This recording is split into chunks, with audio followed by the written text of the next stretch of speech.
Hello दोस्तों, मेरा नाम है अभिषेक और आप सब देख रहे हैं स्टडी विद अभि। तो दोस्तों, आज की इस वीडियो में हम जानेंगे ज्यामितीय आकृतियों के बारे में।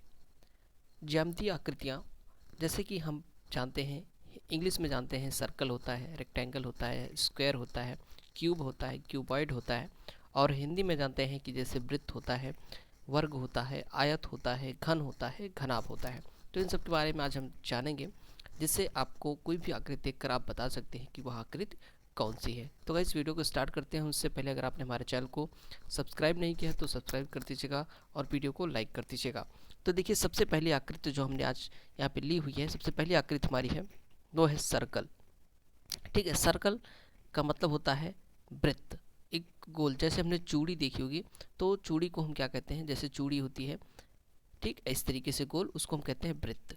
इंग्लिश में कहते हैं सर्कल। यहाँ पे दोनों नाम है, आप देख सकते हैं। ठीक, उसके बाद हम चलते हैं, दूसरा हमारा है शंकु।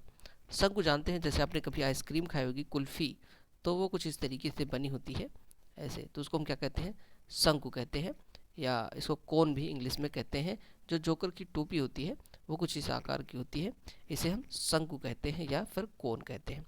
आगे चलते हैं सिलेंडर। सिलेंडर घर में यूज होने वाला जो सिलेंडर होता है वो भी, या फिर इसको हम हिंदी में कहते हैं बेलन। ठीक है, बेलन जैसे होता है, सेम उसी तरीके से होता है। जैसे कोई ड्रम होता है पानी का, वो कुछ इस तरीके से होता है, उसको हम कहते हैं बेलन, या फिर इंग्लिश में इसको हम कहते हैं सिलेंडर। ठीक है, आगे चलते हैं क्यूब। यहाँ पे देखिए दो चीज़ें होती है, एक क्यूब होता है और एक क्यूबाइड होता है।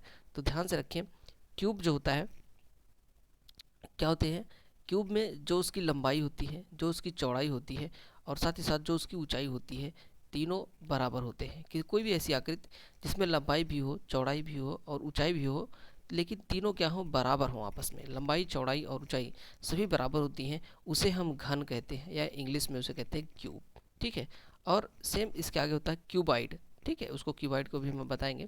पहले देख लें, डॉट आप सभी को पता ही होगा, बिंदु कहते हैं। डायमंड होता है, इस जैसी आकृति को हम क्या कहते हैं, डायमंड कहते हैं।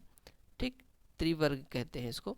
और उसके बाद हेक्सागोन होता है। हेक्सागोन मतलब खटकोण। इसमें देखिए कितनी भुजाएं हैं, एक, दो, तीन, चार, पाँच, छः, छः भुजाएं हैं, यानी कि क्या हम कहलाएगा, ये कहलाएगा खटकोण। खट मतलब होता है क्या, छः ना, तो हेक्सागोन कहते हैं इंग्लिश में इसको।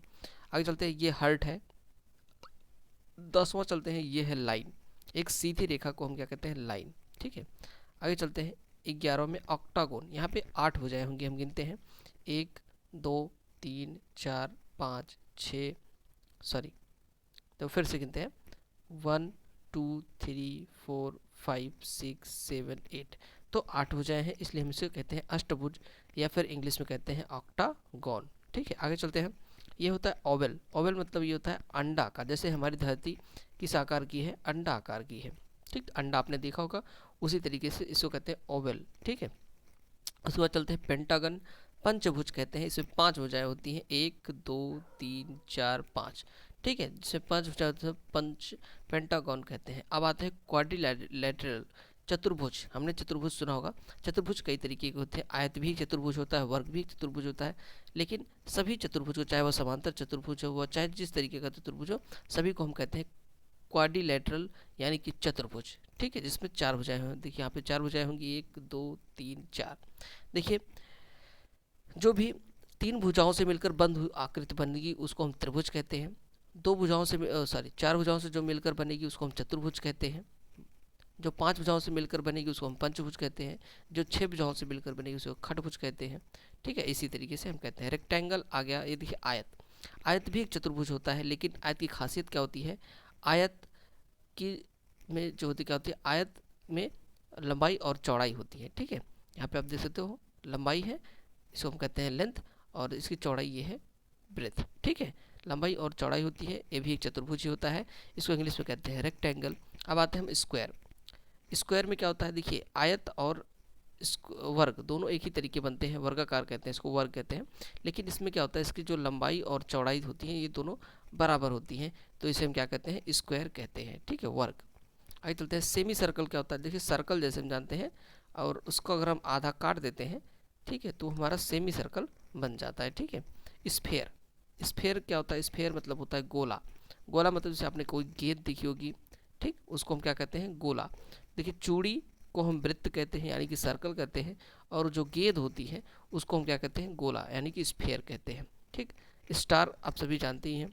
ट्राइंगल मैंने बताया कि 3 भुजाओं से मिलकर बनी हुई बंद आकृति को हम त्रिभुज कहते हैं। ठीक है, ये त्रिभुज हो गया। आगे चलते हैं, ट्रेपेजाइड होता है, विषम चतुर्भुज है ये, ट्रेपेजाइड इसको बोलते हैं। आगे चलते हैं, देखते हैं अगली आकृति। तो आज की इस वीडियो में इतना ही। इतनी आकृति मैंने आपको बताई कि वृत्त क्या होते हैं और आयत क्या होता है, वर्ग क्या होता है। तो दोस्तों इस वीडियो में इतना ही। नेक्स्ट वीडियो में आप लोगों के लिए कोई और अन्य जानकारी लेकर आएंगे। तब तक देखते रहिए स्टडी भी, तभी चैनल को सब्सक्राइब कर लीजिएगा। Thanks for watching friends.